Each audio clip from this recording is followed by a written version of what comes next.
Continue, part 3. We have emphasis. So, part of design and composition, emphasis is used to focus viewers' attention on one or more parts of a composition. It accentuates certain shapes, intensifies, can be done through accentuating certain shapes, intensifying a value or color, featuring directional lines, or strategic placement of objects or images sa inyong painting or artwork. Emphasis can be effected when several of a work's components direct the viewer's gaze towards a certain focal point. Gaya ng imahe na ito, or ito, by the Luo Brothers, welcome to the world-famous brand. Emphasis can also be done by isolation. So, makikita mo agad sino yung focus ng image using directional lines, colors, and content, and directional lines, and even colors, para makita mo sino yung emphasis. Okay?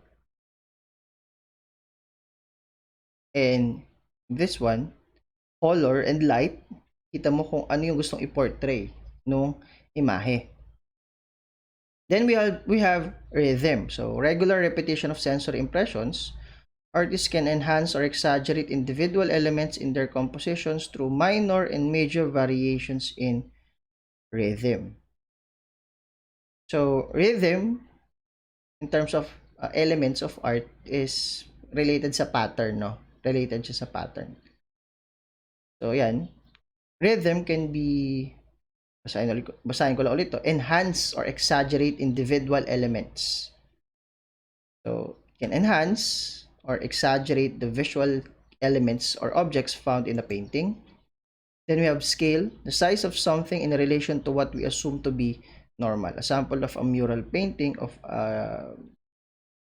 alligator, I think, alligator. Okay.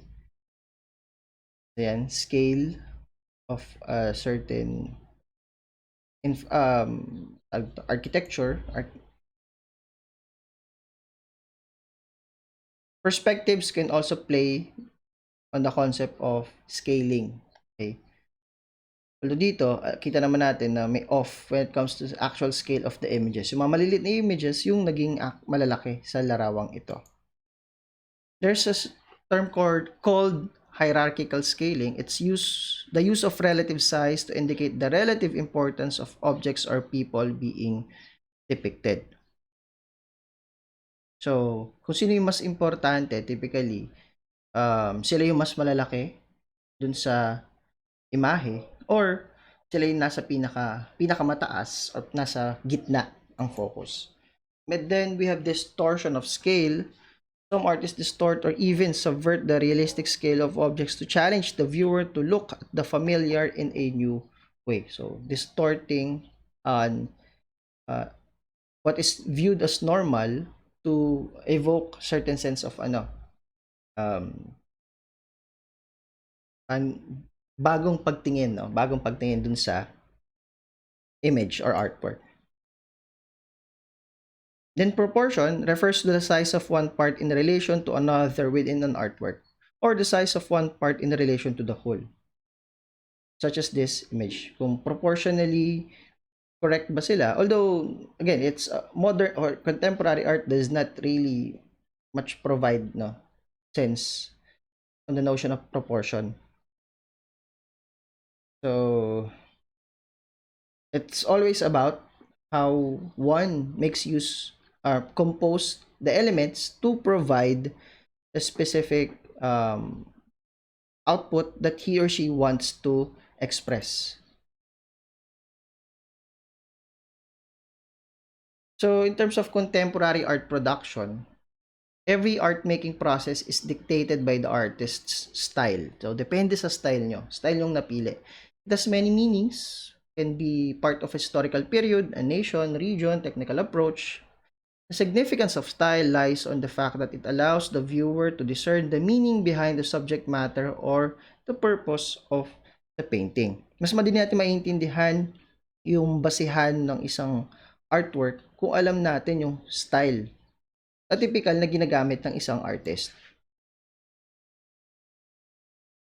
Such as these images and stylistic tendencies, so manifested in the works of the artist, creative interventions attributed to the artist working in certain times and specific places. So it can be in the form of abstracts and immigrant experience, caught in the border, cross-cultural dressing, Filipinas in Hong Kong, mask and spirits, underwater wilderness. So our experiences play an important role kung ano yung style na gusto nating i-paint or the objects of the painting that we want to evoke. So Ramayana tales, masks, again.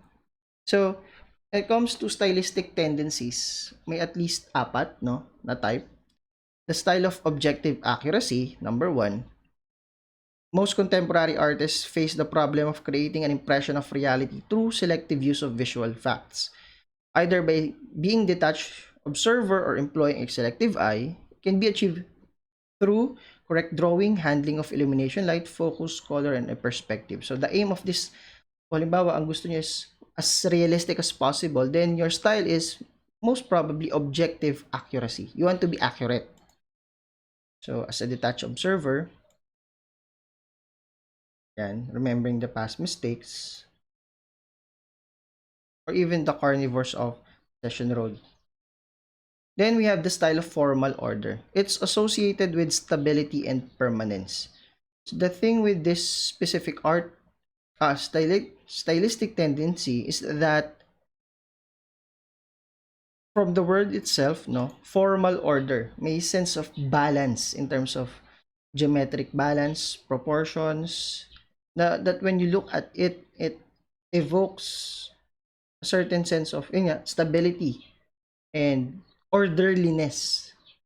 Na pag tinignan mo to, as much as possible, yung imahe under the formal order may sense of how do you call this, mathematically balance and proportionate yung pinoportray ng imahe. In this case, bawa ito lang yung object, and kung tutusin, parang pag tinignan ng matagal, may sense of balance yung imahe, yung object, and the background, mapapansin mo that it is evenly, no, yung margin niya na background is evenly distributed.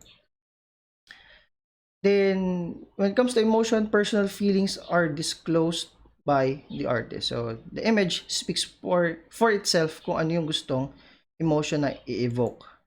Then fantasy, when an artist discovers possibilities or new worlds by trying to be imaginative on the painting or artwork that he or she wants to portray. Then lastly, we have selected national artists for painting in the Philippines, such as Fernando Morsolo, yung sample work ng Antipolo. Again, rural life, no? Rural, idealized rural life. At yung sabi ko sa inyo, lagi may nakaharap na female, no? Filipino women. Yan. Victorio Edades, modern art. And Carlos Botong Francisco, first mass of Limasaw. Although, hindi talaga yan ganyan pixelated, no? It's an actual image. Okay. Hindi ko na nahanap yung magandang imahe, but it is isa sa mga nagawa ni Carlos Botong Francisco, a national artist for painting, or yung tawag, yung mas proper name is visual arts. With that, thank you.